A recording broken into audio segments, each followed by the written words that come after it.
তিন হাত ঘুরে উন্নত বিশ্বে যাচ্ছে বাংলাদেশের সোনালী আঁশ পাট। ন্যায্য দাম থেকে বঞ্চিত চাষিরা, পরিকল্পনায় ঘাটতির অভিযোগ বিদেশি ক্রেতাদের। রোজার সামনে রেখে চট্টগ্রামের ফিশারি ঘাটে বাড়ছে মাছের দাম। সব মাছই বিক্রি হচ্ছে কেজিতে 20 থেকে 30 টাকা বেশি দরে। এবং সোলার বিদ্যুতের আলোয় বদলে গেছে কুড়িগ্রামের চরাঞ্চলের জনজীবন। দারুণ খুশি এলাকাবাসী।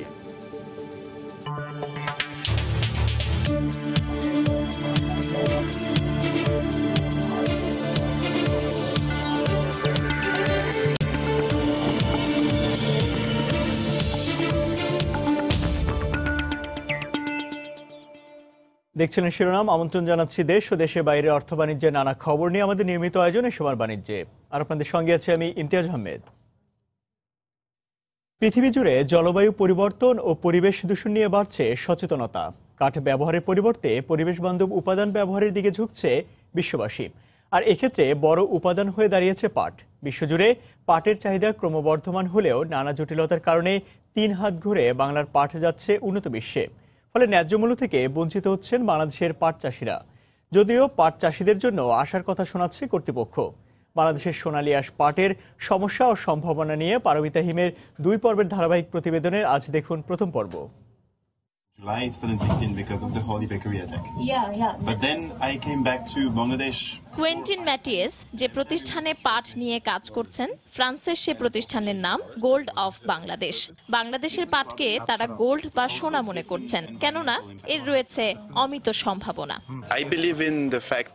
আমি মনে করি পরিবেশ দূষণ কমাতে পাট এমন একটি অমূল্য সম্পদ যেটি থেকে অনেক কিছু তৈরি করা সম্ভব। এমন সম্পদ যাদের আছে তারা একে সঠিকভাবে কাজে লাগালে ব্যাপক অর্থনৈতিক উন্নয়ন করা সম্ভব। নেটআপ ফাইবার নামে এই প্রতিষ্ঠানে ফ্লেক্স এবং পাট থেকে ইউরোপের অধিকাংশ গাড়ির অভ্যন্তরীণ অংশ তৈরি হয়। তবে পাটকে বেশি গুরুত্ব দিচ্ছে তারা, কেননা এটি ফ্লেক্সের চেয়ে সস্তা ও ওজনেও হালকা। এই প্রতিষ্ঠানের প্রধান নির্বাহী বললেন, বাংলাদেশের পাট তারা কিনছেন বেলজিয়ামের একটি কোম্পানি থেকে। বেলজিয়ামের সে কোম্পানি পাট কিনে থাকে ভারতীয় কোম্পানি থেকে। যে বিষয়টির দিকে আমরা সবচেয়ে গুরুত্ব দেই সেটা হলো পাটের নিরবচ্ছিন্ন সরবরাহ ও গুণাগুণ। এটি নিশ্চিত করার জন্যই আমরা বিদেশি কোম্পানি থেকে বাংলাদেশের পাট কিনছি। পাটের গুণগত মান নিশ্চিত করার ক্ষেত্রে বাংলাদেশের বাধাগুলো কি, বলছেন বাংলাদেশ পাট গবেষণা ইনস্টিটিউটের মহাপরিচালক।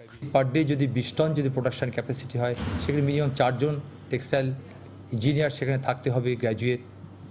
সেই সংখ্যা অনুপাতে ডিপ্লোমা ইঞ্জিনিয়ার থাকতে হবে। হোল খোঁজ নিয়ে দেখেন জুট সেক্টরে তাদের সুযোগ সুবিধা বা স্যালারি এত কম দেওয়া হয় যার কারণে সেখানে কেউ থাকতে চায় না, এবং থাকে না বিধায় এই ইন্ডাস্ট্রিগুলো বহুমুখী পাট পণ্য উৎপাদনের জন্য যে কোয়ালিটি মেনটেন করতে হয় সেই মেনটেনটা হয় না। পাটের ন্যায্য মূল্য থেকে বঞ্চিত হচ্ছেন আমাদের পাট চাষিরা। বিষয়টি নিয়ে কি বলছেন কারিম ও কুইন্টেন। পাটের বাজারে মধ্যস্বত্বভোগীদের দৌরাত্ম্য খুব বেশি। কৃষক আর ক্রেতার মাঝখানে বেশি লোক থাকলে কৃষক তো ন্যায্য মূল্য বঞ্চিত হবেই। পাটের বাজারের পুরো নেটওয়ার্ক ঢেলে সাজাতে হবে। দেখেন, পাট খাতে যে ধরনের বড় লক্ষ্য ও পরিকল্পনা নিয়ে আগানো দরকার, বাংলাদেশের সেখানে বিশাল ঘাটতি রয়েছে। বাংলাদেশ পাটকল কর্পোরেশনের চেয়ারম্যান বলেন, বিশ্বব্যাপী পাটের ক্রমবর্ধমান চাহিদা সম্পর্কে তারা অবগত রয়েছেন। কাঁচা পাট আমরা রপ্তানি করতে চাই না, কারণ নতুন নতুন উদ্ভাবনীমূলক প্রকল্পগুলি যখন বাস্তবায়ন শুরু হবে, কমার্শিয়াল প্রোডাকশনে যাবে, তখন আমাদের লোকাল পাট ডিমান্ড অনেক বেড়ে যাবে। এই জেনারেশনটাকে আমরা হাইলি স্কিল্ড একটা ম্যান পাওয়ার হিসাবে তৈরি করতে চাই। পাট যে বাংলাদেশের সোনালী আঁশ, সেটি আরেকবার প্রমাণিত হলো এই ইউরোপে এসে। ফ্রান্সের নরম্যান্ডির এই ফ্যাক্টরিতে তৈরি হচ্ছে পাট থেকে ইউরোপের সমস্ত গাড়ির ভেতরের যন্ত্রাংশগুলো। এই ফ্যাক্টরির প্রধান নির্বাহী বলেছেন, বাংলাদেশ যদি সরকার এবং কৃষকদের মধ্যে সমঝোতা আরও বাড়াতে পারে এবং পাট শিল্পে মধ্যস্বত্বভোগীদের দৌরাত্ম্য কমাতে পারে, তাহলে নতুন দিগন্ত দেখবে বাংলাদেশের পাট শিল্প। ফ্রান্সের নরম্যান্ডির নেট ক্যাপ ফাইবার থেকে পারমিতা হিম, সময় টেলিভিশন। রমজান সামনে রেখে ধীরে ধীরে বাড়তে শুরু করেছে চট্টগ্রামের ফিশারি ঘাটে সব ধরনের মাছের দাম। সামুদ্রিক ও মিঠা পানির মাছের দাম কেজিতে বেড়েছে 20 থেকে 30 টাকা। বাজারে রূপালী ইলিশের দাম একটু বেশি। নুরজামাল আতিকের ক্যামেরায় শফিকুল আলমের প্রতিবেদন। ভোর থেকে ক্রেতা বিক্রেতাদের হাঁকডাকে সরগরম হয়ে উঠেছে চট্টগ্রামের মাছের সবচেয়ে বড় পাইকারি বাজার ফিশারিঘাট। এখানে প্রতি কেজি রুই বিক্রি হচ্ছে 150 থেকে 200 টাকা পর্যন্ত, মৃগেল বিক্রি হচ্ছে 130 থেকে 180 টাকা, আর কাতল 150 থেকে 200 টাকা পর্যন্ত বিক্রি হচ্ছে। আর প্রতি কেজি চিংড়ি বিক্রি হচ্ছে 600 থেকে 800 টাকা, আর রূপচাঁদা বিক্রি হচ্ছে মানভেদে 700 থেকে 900 টাকা পর্যন্ত। গলদা চিংড়ি 20-22 দানা চলতেছে 500 টাকা, 550 টাকা। তারপর আপনার এই ধরেন 18-16 এগুলো চলতেছে 600, 650। তারপর আরও মনে করেন 10-12 মনে করেন 800, 850। শিং মাছগুলো বিক্রি করতেছি 500 টাকা কেজি, 450 টাকা কেজি। গলদা চিংড়ি 450, 550, 700। এদিকে বঙ্গোপসাগরে ধীরে ধীরে পড়তে শুরু করেছে জেলেদের জালে রূপালী ইলিশ। এই ফিশের ঘাটে প্রতি কেজি ইলিশ মানভেদে বিক্রি হচ্ছে 400 থেকে 800 টাকা পর্যন্ত। ইলিশ ধরেন 300 গ্রামের 400 গ্রামের এগুলা 400, 450।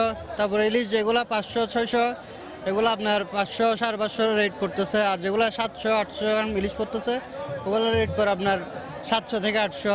রমজান উপলক্ষে কিন্তু মাছের দাম বাড়বে না, আশা করি মাছের দাম স্থিতিশীল থাকবে, যেহেতু রমজানে প্রচন্ড মাছের চাপ থাকবে। ইলিশ আছে বছর ইলিশ হবে ইনশাল্লাহ, যদি এই যে মৌসুম যদি ভালো থাকে। চট্টগ্রামে এই ফিশের ঘাটে প্রতিদিন 100 থেকে 150 টন মাছ বিক্রি হয়, যার বাজার মূল্য প্রায় 10 থেকে 15 কোটি টাকা।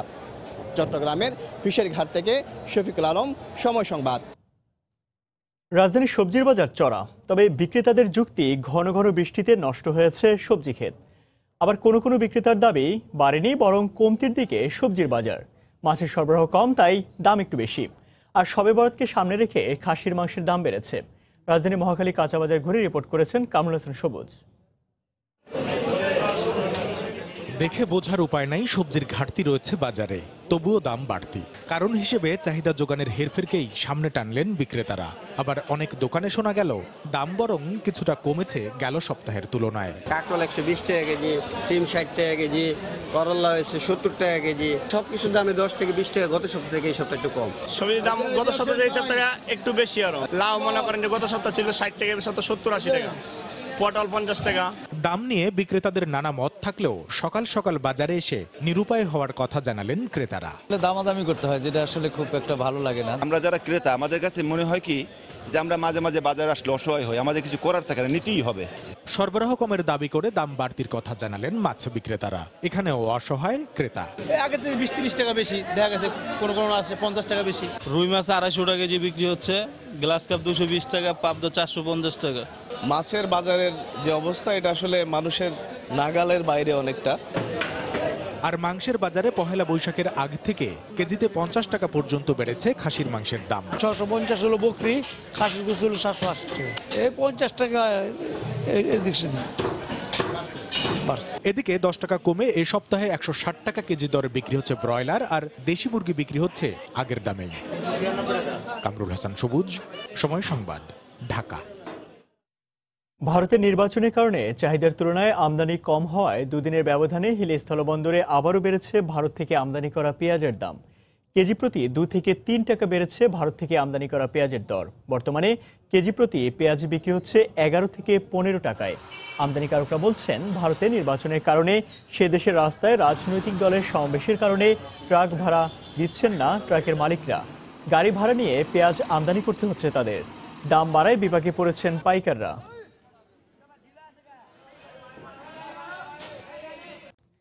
বিদ্যমান প্রচলিত জ্বালানির সরবরাহ ক্রমশ একসময় শেষ হয়ে যাবে। এই প্রেক্ষাপটে ব্যয় সাশ্রয়ী পরিবেশসম্মত জ্বালানির সরবরাহ নিশ্চিতে এখন থেকে কার্যকর পদক্ষেপ নিতে হবে বলে মনে করেন পরিকল্পনামন্ত্রী এম এ মান্নান।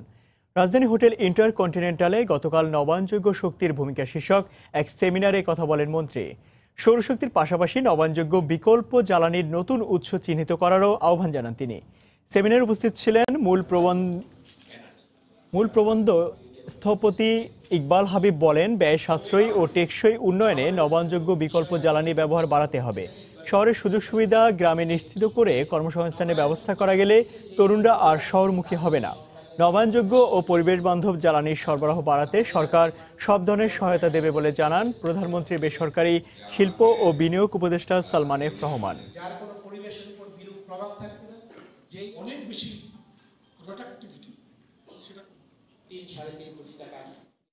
যে অন্যান্য যে সকল শক্তির সোর্সগুলো আমরা ব্যবহার করি, যার আবার নেতিবাচক দিকগুলো খুব পরিষ্কার এখন হয়ে গেছে, জীবাশ্ম শক্তির সম্বন্ধে বা অন্যগুলা হাইড্রোর পরিবেশগত বা এনভায়রনমেন্টাল যে ইম্প্যাক্ট সেটা অত্যন্ত নেগেটিভ।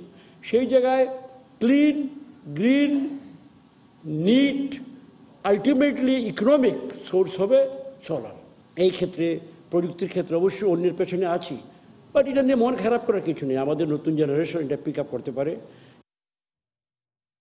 ধনী দরিদ্রের বৈষম্য কমাতে বাজেটে সুনির্দিষ্ট দিক নির্দেশনা থাকা উচিত বলে মনে করেন জাতীয় সংসদের স্পিকার ডক্টর শিরিন শারমিন চৌধুরী।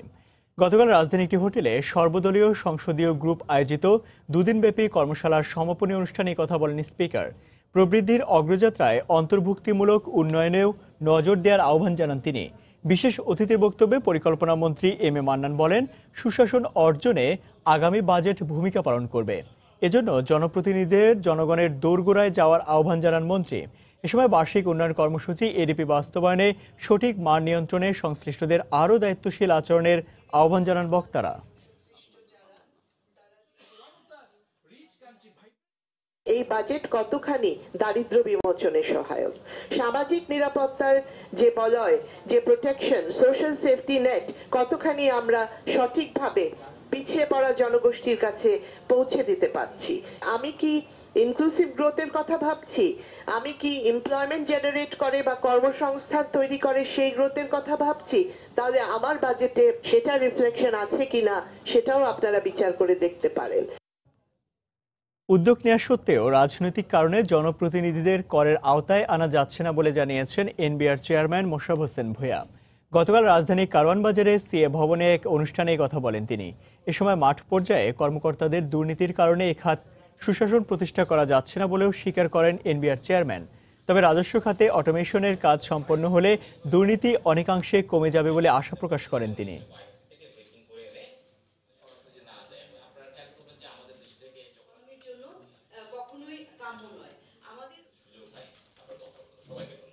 ইলেকশনের সময় চেয়েছিলাম যে যারাই ইলেকশন করবে সেই ইউনিয়ন পরিষদ থেকে শুরু করে প্রত্যেকটা জায়গায় প্রত্যেকের ট্যাক্স রিটার্নের কপি দিতে হবে।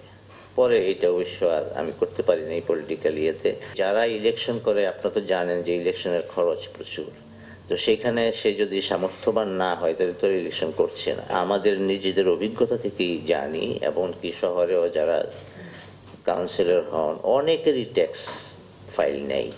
দেখছেন এ সময় বাণিজ্য। বাংলাদেশ ইউনিভার্সিটি অব প্রফেশনালস উদ্যোগে বিইউপি এনভায়রনমেন্টাল ফেস্ট 2019 অনুষ্ঠিত হয়েছে। রাজধানী মিরপুরে গতকাল বিইউপির পরিবেশ বিজ্ঞান বিভাগের আয়োজিত এ ফেস্টে অংশ নেয় দেশের 50টি স্কুল, কলেজ ও বিশ্ববিদ্যালয়ের অন্তত 3000 শিক্ষার্থী। অনুষ্ঠানে উপস্থিত ছিলেন বন পরিবেশ মন্ত্রী শাহাব উদ্দিন, জীবন ও প্রকৃতি ফাউন্ডেশনের চেয়ারম্যান মুকিদ মজুমদার সহ অনেকে।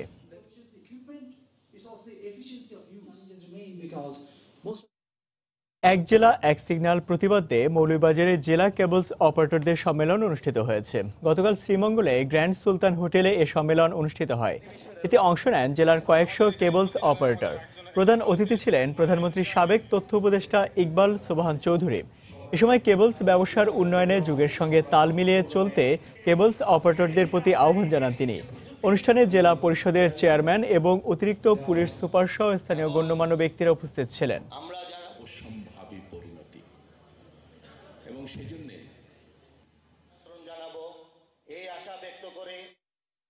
বাংলাদেশের সকল কর্মকাণ্ড এখন ডিজিটাল পদ্ধতিতে পরিচালিত হচ্ছে। আপনাদের এই কেবল নেটওয়ার্কের প্রযুক্তিগত উন্নয়ন একটি অবশ্যম্ভাবী পরিণতি এবং সেজন্যে শিল্পে যেমনিভাবে সুযোগ সুবিধা পাওয়া যায় সেই সুযোগ সুবিধাগুলো আপনারা পেতে পারেন এবং তার মাধ্যমে আমাদের এই কেবল নেটওয়ার্ক সিস্টেমটি ডিজিটালাইজড হবে। এ সময় বাণিজ্যের শীর্ষ সংবাদ জানিয়ে দিচ্ছে আরেকবার। 3 হাত ঘুরে উন্নত বিশ্বে যাচ্ছে বাংলাদেশের সোনালী আঁশ পাট। ন্যায্য দাম থেকে বঞ্চিত চাষিরা, পরিকল্পনায় ঘাটতির অভিযোগ বিদেশি ক্রেতাদের। রোজা সামনে রেখে চট্টগ্রামের ফিশারি ঘাটে বাড়ছে মাছের দাম। সব মাছই বিক্রি হচ্ছে কেজিতে 20 থেকে 30 টাকা বেশি দরে। এবং সোলার বিদ্যুতের আলোয় বদলে গেছে কুড়িগ্রামের চরাঞ্চলের জনজীবন, দারুণ খুশি এলাকাবাসী। এই ছিল সময় বাণিজ্যে। যে কোনো খবর পেতে ভিজিট করুন সময়নিউজ.tv। আপনার মোবাইলে সময় টিভি দেখতে ও সকল খবর পেতে ডাউনলোড করুন সময় অ্যাপ। সঙ্গে থাকুন সময়।